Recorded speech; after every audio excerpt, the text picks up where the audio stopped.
Good evening. How's everybody doing? Great to be learning with you on a Monday, Yom Sheni, and Labor Day. I hope everyone is enjoying a day off from work. Let's light up the darkness. Who's in the house? Yehud in South Carolina, Sharon in New Jersey, Guy in Ohio, Joe in the Inland Empire, Lucy in Minnesota, Nancy, North Carolina, Bella in Florida, Melissa in Great Neck, Lorraine in Texas, Tom in PA, Shandora in the Bronx, Bill in mid-Missouri, Mickey in New Jersey, Carla in Brazil, Aoife in Florida, Franco in Trieste, Italy at 3 a.m. Yasher Koach. May you be strengthened to always be so dedicated to Torah. Well done. Yisroel in Philadelphia, Marjorie in Georgia, Chaim in Florida, Lanit in Silver Spring, Joseph in Nevada. Welcome, everybody. Our daf today is page 70 here in Tractate Bava Basra, 23rd volume of the Talmud. Today, with God's help, we'll complete Mishna number 8 here in chapter 4 and open Mishna number 9. We picked this up right near the top of page 70a, and what we've been talking about is one who sells a field without specifying what's included. And so we've been saying, because they didn't specify the things that are basically normally associated with a field and the work of a field and that are customarily sold when a field is sold, so that's included in the sale.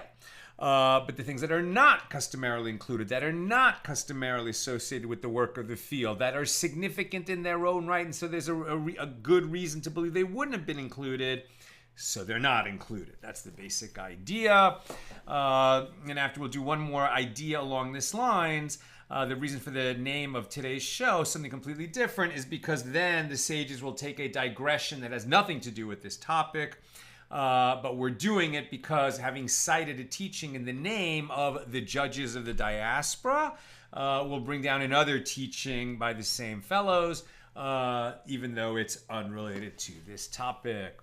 Now, page 78 near the top. The Gemara cites a discussion related to the Mishnah's ruling that a grafted carob tree and a sycamore trunk are not included in the sale of the field, right? That's because these are very significant trees that the owner worked on, did stuff with, are valuable in their own right. And so therefore, if they were not specified as being included in the sale, and if the guy didn't say, I'm including everything that's in the field, so these would normally be held back. But what if he used an unusual formulation of words? Rav Acha Bar Huna raised a dilemma before Rav Sheshes. If one selling a field said to the buyer, I am selling you the entire field except for such and such carob tree, meaning except for a particular carob tree, or except for such and such sycamore trunk. A sycamore trunk meaning a tree that's used to grow limbs that are cut off and used for lumber. So these are particular valuable trees. There might be more of them on the field than the one that he said, I'm selling you everything except that one tree. So if he says, I'm selling you everything except that one tree, then what is the law? So the Gemara explains the two sides of the question. Does the seller mean to say that it is this carob tree that the buyer does not acquire with his purchase, but he does acquire any other carob trees that might be on the field? Or perhaps he means that he also does not acquire the rest of the carob trees. And why did he specify this particular one? Because it's especially valuable. He wanted to make it clear that this is not going to be included in any sale, but he didn't imply thereby that the other carob trees would be included in the sale. Rav Sheshes said to him in response, the buyer does not acquire any of them. We've already said that carob trees are significant. They're not included in the sale. The fact that this guy said, you can take everything in the field, but I'm keeping this carob tree for myself, does not imply that other carob trees are included. Rav Acha raised an objection to Rav Sheshes from a baraisa that states, if the seller said to the buyer, I am selling you this field except for such and such carob tree or except for such and such sycamore trunk, the buyer does not acquire it. What? Is it not that it is this carob tree that he does not acquire, but he does acquire the other carob trees? And Rav Sheshes said to him, no. What this baraisa comes to tell us is that he does not acquire even the other carob trees. And know that this is correct as if a person selling a field said to the buyer, my field is sold to you except for such and such field that is adjacent to it. Would you say that it is only that adjacent field that he does not acquire, but he acquires all other fields owned by this seller? This is clearly not the case, as the seller explicitly stated that he is selling a certain field, not all of his fields.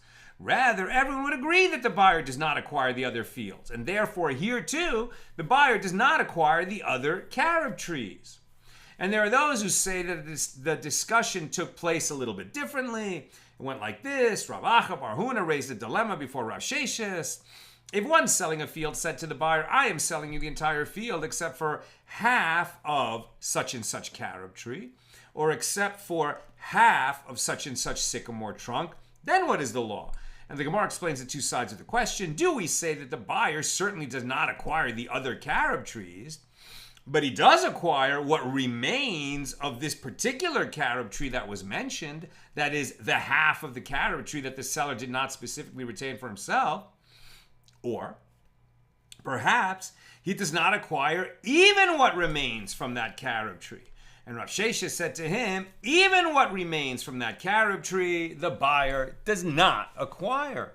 And Rav Acha raised an objection to Rav Sheshes from a baraisa that states that the seller and the buyer, if the seller said to the buyer, I'm selling you the entire field except for half of such and such carob tree, or except for half of such and such sycamore trunk, the buyer does not acquire other carob trees.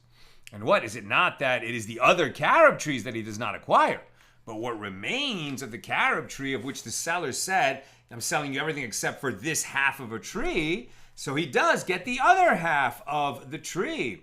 And Rav Sheshes said to him, no. What this means is that he does not acquire even what remains of the carob tree, and know that this is correct, as if a person selling a field said to the buyer, my field is sold to you except for half of such and such a field that is adjacent to it, would you say that it is only that half of the field that he does not acquire, but he acquires the other half of the field? This is clearly not the case, as the seller explicitly stated that he is selling a certain field and nothing else. So rather, everyone would agree that the buyer does not acquire the other half of the field, and therefore, here too, the buyer does not acquire what remains of the carob tree. Right? A seller might specify something that he's just trying to be a little extra cautious and say, and by the way, for sure you don't get this carob tree. That's my favorite tree. I get a lot of business out of that tree. But that doesn't mean that all the other carob trees are sold, because we've already established as a general principle that unless they are specifically included in the sale, they are excluded from the sale. Now, for something completely different. Rav Amram raised a dilemma before Rav Chisda.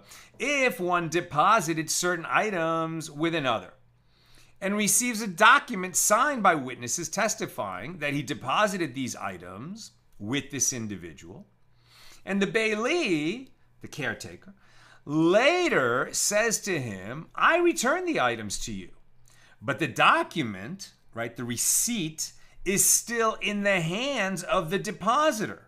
So then what is the law? Do we say that since, Migo, if the bailee wanted to lie, he could have said that the items were taken from him under circumstances beyond his control, and he wouldn't be liable because he's an unpaid guardian, and then he would have been deemed credible to tell that. Therefore now too, when he claims that he had the items and he returned them, so since he has a better argument, he could have escaped all liability. So therefore, since he made a weaker argument, it must be that he made that argument because he's telling the truth, and therefore we should believe him that he already returned the items. Or perhaps we say that the one who deposited the items can say to him, well, if you return the items, what is your document doing in my possession? You would have taken the receipt back when you gave me the items back. Since I still have the receipt that shows that you've received an item from me and have not given it back, it's because you haven't given it back. Upon return of the deposit, you should have retrieved your document. And Rav Chisda said to him, the bailee, the custodian, is deemed credible. So Rav Amram said to him, but let the depositor say to the bailee, if you return the items, what is your document doing in my possession? And Rav Chisda said to him, and according to your reasoning, if the bailee had said to him that the items were taken from him under circumstances beyond his control, would he be able to say to him, what is your document doing in my possession? Since the claim could not have been stated had the bailee used his alternative claim, it can also not be stated when the bailee claims that the items were returned. And Rav Amram said to him, and now we're on page 70b, ultimately, even when the bailee says to the depositor that the items were taken from him under circumstances beyond his control, is he not required to take an oath that that's what happened? So how then can you assert that he is deemed credible to claim that he returned the items without taking an oath? And Rav Chisda said to him, that's not what I'm saying. Here too, what I meant was he is deemed credible if he takes an oath. Of course he's deemed credible so long as he takes an oath. And of course we require him to take an oath so that we can trust his credibility. Now the Gemara suggests, let us say that Rav Amram and Rav Chisda disagree with regard to the issue that is the subject of a dispute between these two Tanaim, earlier sages of the Mishnah. As a law is taught in a baraisa with regard to a purse document. What is a purse document? A document that records an arrangement whereby one gives another money as an investment in a joint venture on condition that the profits will be divided equally between the two parties. So if the person who received the money died, and this document was presented by the lender against the orphans, the judges of the exile, and that's why we're doing this discussion right now, because the judges of the exile were mentioned earlier. The judges of the exile say that the lender takes an oath that the money had never been returned to him, and he collects the entire sum. And the judges of Eretz Yisrael, of the land of Israel, say that he takes an oath and collects only half of the sum. Now, wasn't this an investment?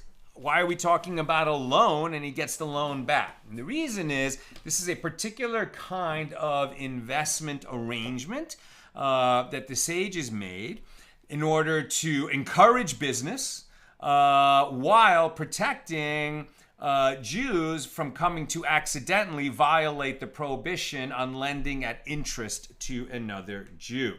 Sometimes you think you're making an investment, but the terms of the deal would actually create a loan with interest when it's paid back. So they made a whole structure that people could rely on to create businesses and not violate the laws of interest. Basically, there's going to be the guy who invests the money, and his partner is going to be the one who puts in the sweat equity. He's going to do the work.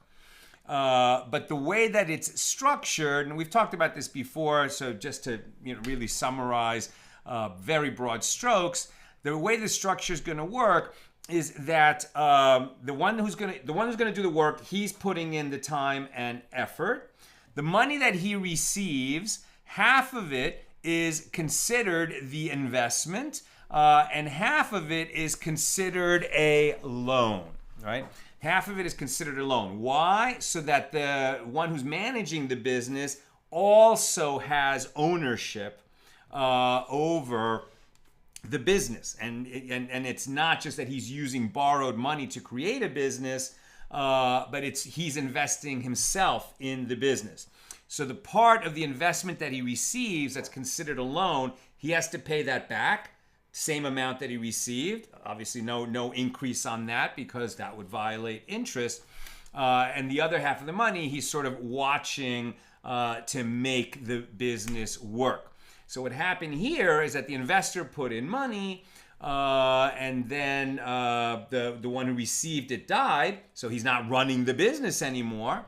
So the investor comes along and says to the heirs, right, the orphans, the children of the one who died, okay, so you're not running this business. You're not going to be running the business. You're doing other things. I want my money back. So first of all, he has to, is there proof that he invested it? How much of it is considered a loan that can be returned, and how much of it is considered an investment that, well, he took a risk and now it's gone. So these are the active ideas that are working here. Okay, so if the person who received the money died and this document was presented, that's the important thing here. The document is presented to the orphans saying, well, your father owed me money, and here's the document that shows it. The document was presented by the lender against the orphans. So the judges of the exiles say that the lender takes an oath that he has the document and the money was never returned to him. He has to take that oath, and then he can collect the entire sum. But the judges of Eretz Yisrael say he takes that oath and only collects half of the sum. And it is understood that everyone agrees with the opinion of the sages of Nehardea.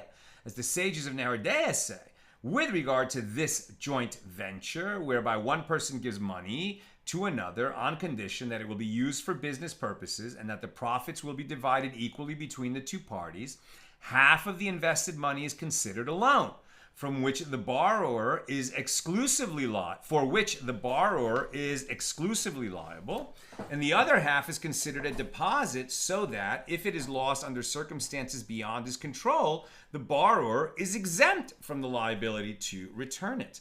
Now, according to this assumption, everyone agrees that the claimant can recover from the orphans by means of an oath that half of the money,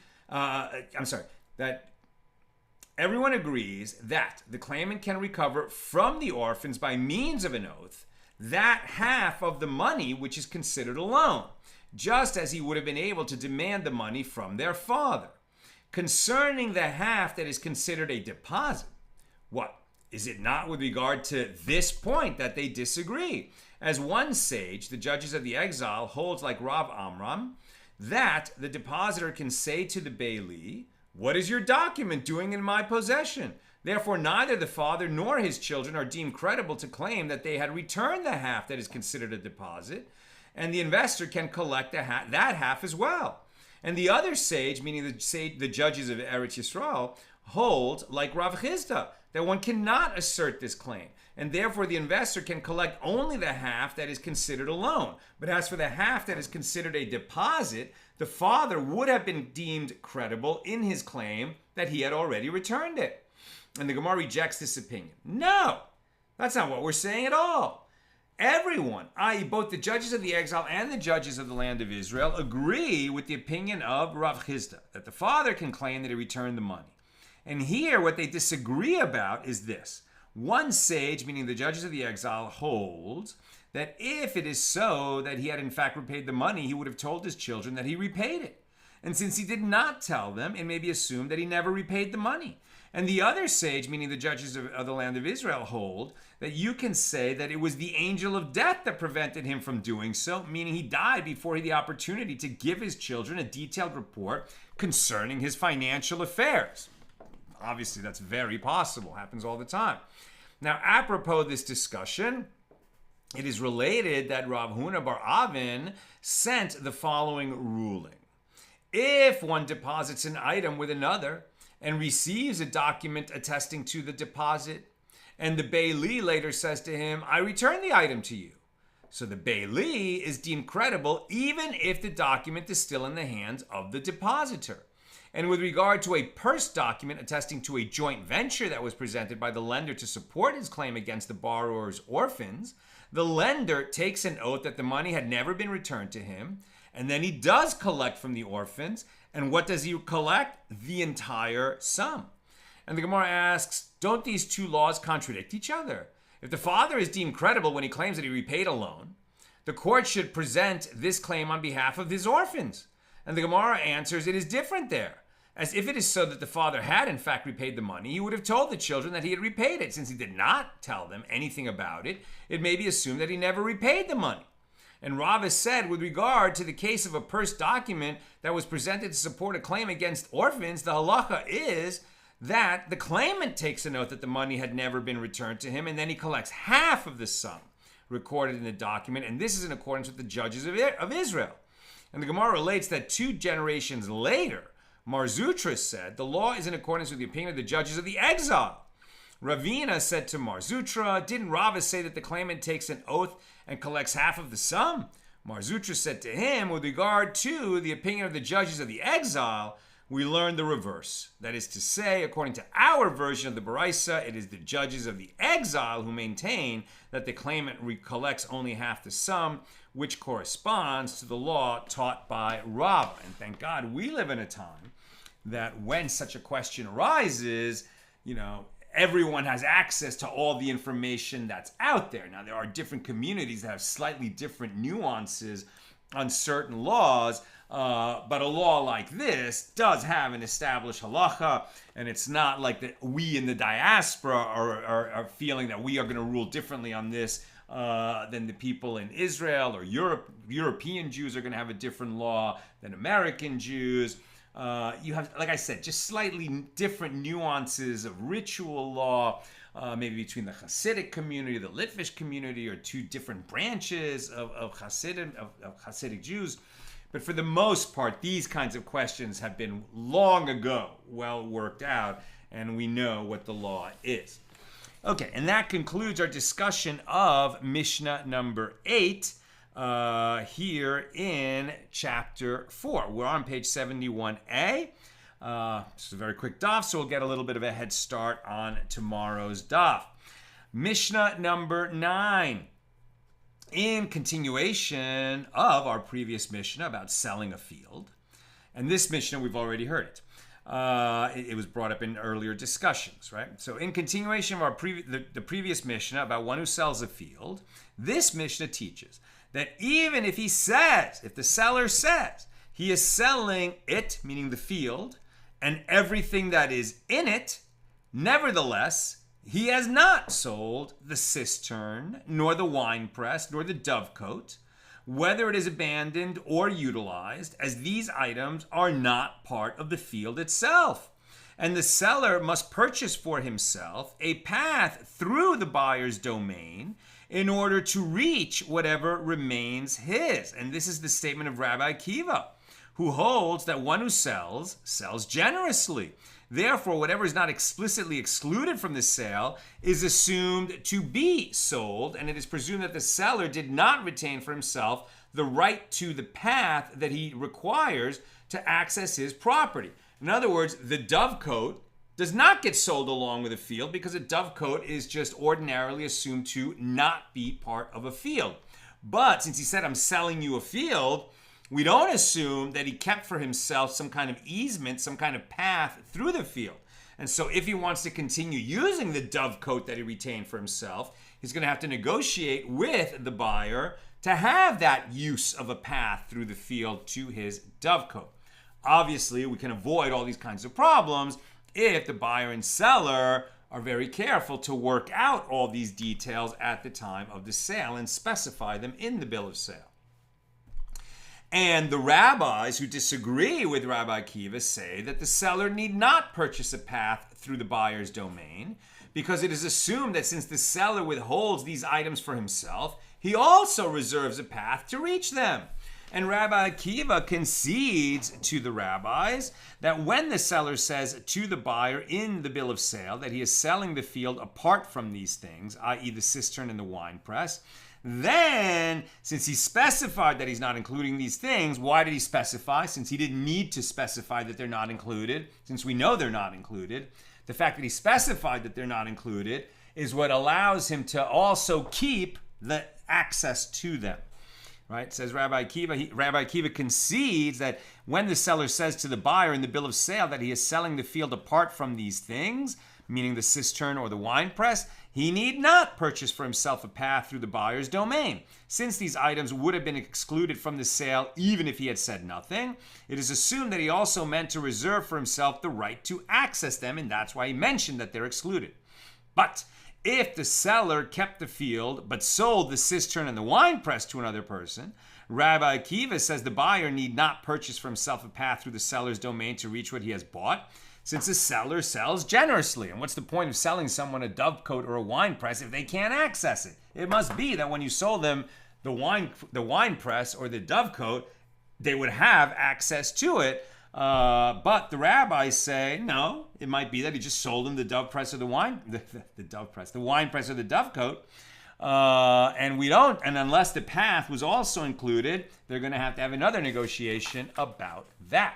Now, in what case is this statement that these items are excluded said?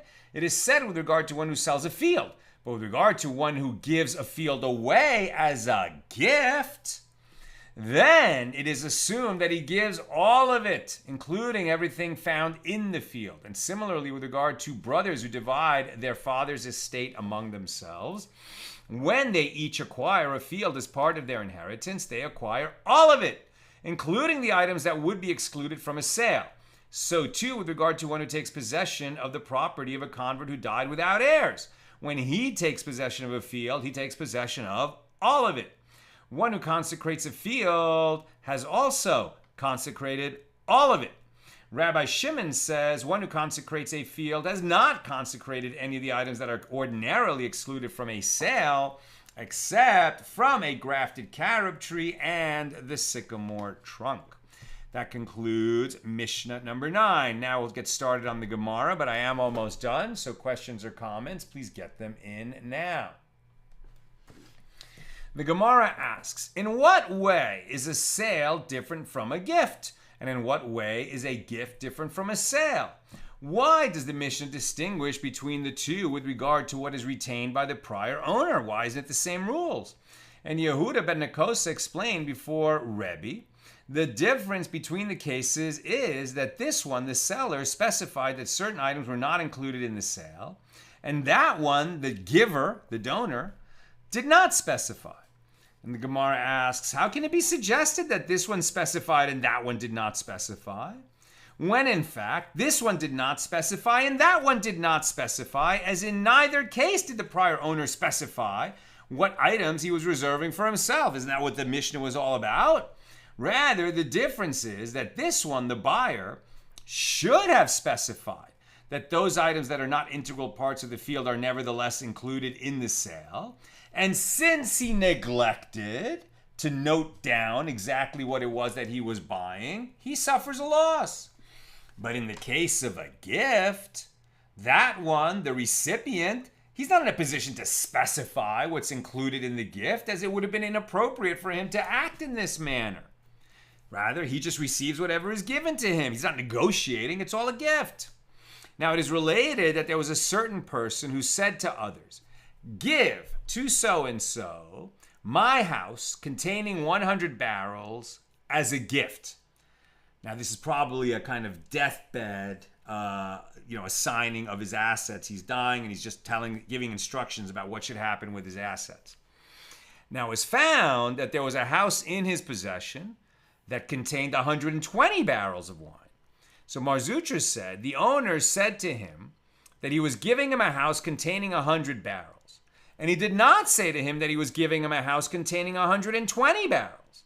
Therefore, the recipient receives only the portion of the house that holds 100 barrels, and he does not receive the rest of the house. Rav Ashi disagreed and said, didn't we learn in the Mishnah here, in what cases this statement said, it is said with regard to one who sells a field, but with regard to one who gives it away as a gift, it is assumed that he gives all of it.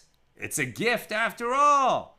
Apparently, one who gives a gift gives generously. Here too, then, say that the one who gives a gift gives generously, even if he is not always precise in his wording. Therefore, it should be assumed that the donor intended to give the recipient the entire house, which just happens to contain more than 100 barrels. Okay, there was an increase. He didn't have an exact count. He forgot about some of the barrels, but he meant give him the house that has 100 barrels in it. The fact that it turned out that there's 120 barrels in it shouldn't penalize the recipient. And that's where we'll stop. Okay, Tom. But maybe the father never had a chance to tell his children exactly. And that you must have written that comment before they said the same thing. Maybe he never had a chance to tell his children. Joseph, are the judges of the land a remnant of an exiled Sanhedrin? I think what they're just talking about here is the sages, the leading sages of the two communities, right? So the leading Torah communities at the time of the Gemara, was the sort of flourishing community in Bava, in Babylonia, and the hard-pressed community that was still in the land of Israel, but under the Roman occupation, which was making it very difficult for them to learn and teach Torah freely.